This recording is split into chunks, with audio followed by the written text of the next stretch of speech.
কেন আমরা সিওর কাছে বা চিফ সেক্রেটারির কাছে গেলাম না, এ প্রশ্ন উঠতেই পারে। আমরা প্রথমে 29 জানুয়ারি মাননীয় চিফ সেক্রেটারিকে লিডার অব অপোজিশনের অফিস থেকে 2 তারিখ বিকেল 4টায় নবান্ন এলাকা যেহেতু 163 থাকে, সেই 163কে সম্মান করে 1+3 4 জন যাওয়ার জন্য আমরা জানাই, ইন্টিমেশন দিই। চিফ সেক্রেটারি রাজ্যের প্রশাসনিক একজন কর্ত্রী, যিনি ইলেকশন কমিশনের সঙ্গে লিয়াজও শুধু নয়, ইলেকশন কমিশনের আর্টিকেল 324 থেকে 329 অনুযায়ী তার যা যা নির্দেশিকা, যা যা রিকোয়ারমেন্ট তাকে দিতে হয় বা দিতে বাধ্য হন, এবং আমরা তার কাছে দেখা করে দাবিপত্র দিয়ে তার নিযুক্ত বিএলও, এইআরও, ইআরও এবং ডিওরা কিভাবে রাজনীতি করছেন, একজন রাজনৈতিক ব্যক্তিত্ব মুখ্যমন্ত্রীর পরিকল্পনাতে এবং আইপ্যাকের নির্দেশনায়, আমরা সেই বিষয়ে বলতে চেয়েছিলাম।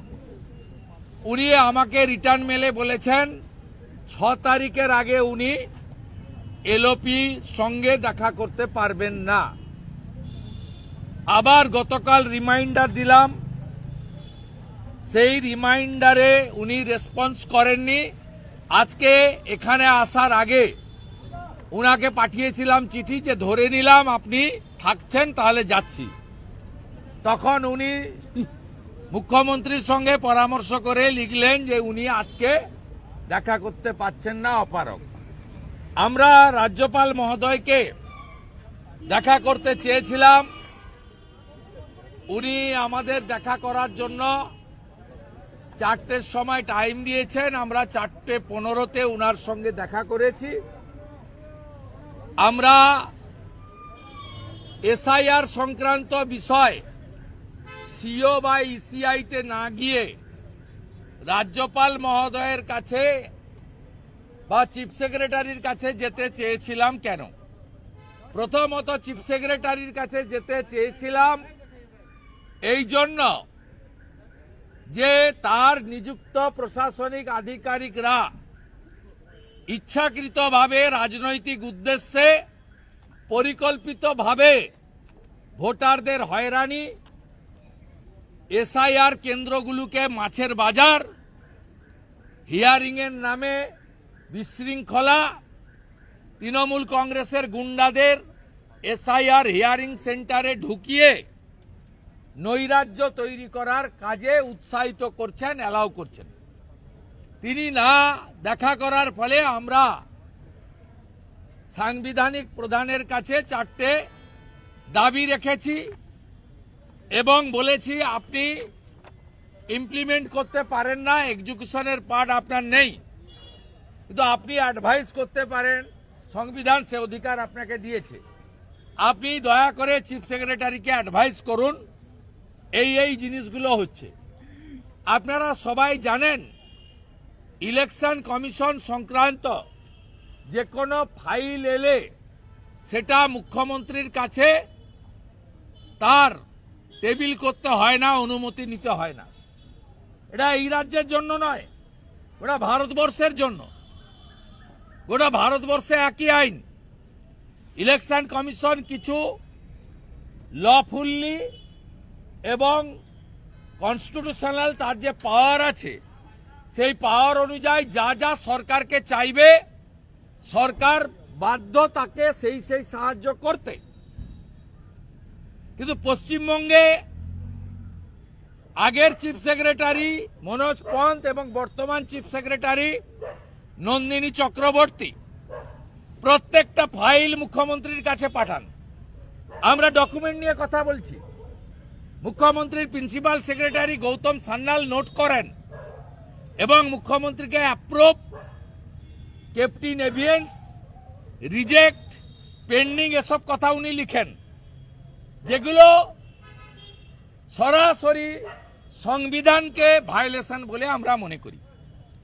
মুখ্যমন্ত্রী ক্ষমতা হারানোর ভয়ে মৃত ভোটার, ভুয়া voter, double triple entry voter, Bangladeshi অবৈধ অনুপ্রবেশকারী মুসলমান এবং রোহিঙ্গাদের ভোটার তালিকায় রাখতে চান।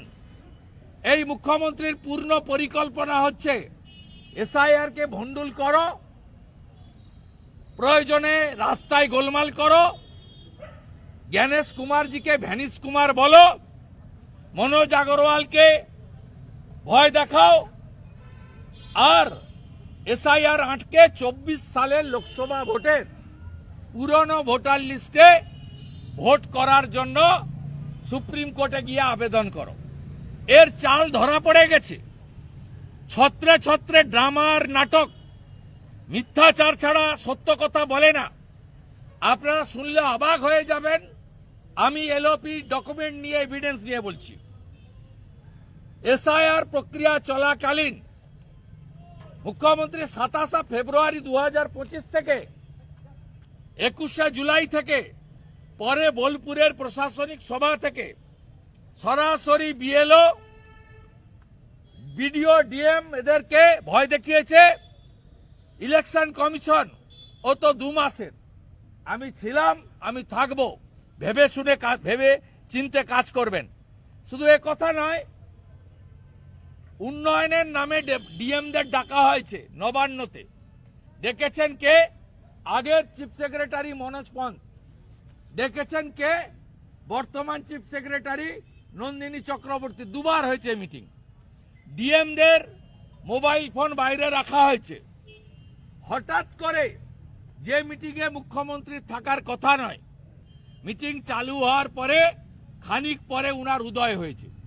মনোজ পন্থ এবং মুখ্যমন্ত্রী তারা যুক্তি করে এটা করেছেন, এবং নন্দিনী চক্রবর্তী মুখ্যমন্ত্রী যুক্তি করে আরেকটা মিটিং করেছেন। সেখানে ঢুকে ডিএমদেরকে বলেছেন কোনো নাম যাতে বাদ না যায় দেখার দায়িত্ব তোমার। তোমার প্রমোশন, পোস্টিং, তোমার যা যা পার্সোনাল এজেন্ডা আছে, তোমার যা যা স্বপ্ন আছে, আমি পূরণ করে দেব, নাম যেন বাদ না যায়। আমরা এটা জানার পরে আমি দিল্লিতে গিয়ে ইসিআইর কাছে 2টো দাবি করেছিলাম যে খসড়া ভোটার তালিকার পরে ডিউরিং হিয়ারিং 2টো দাবি করেছিলাম on behalf of Paschimbanga BJP, পশ্চিমবঙ্গের গণতন্ত্রকে রক্ষা করার জন্য এবং স্বচ্ছ ভোটার তালিকার জন্য।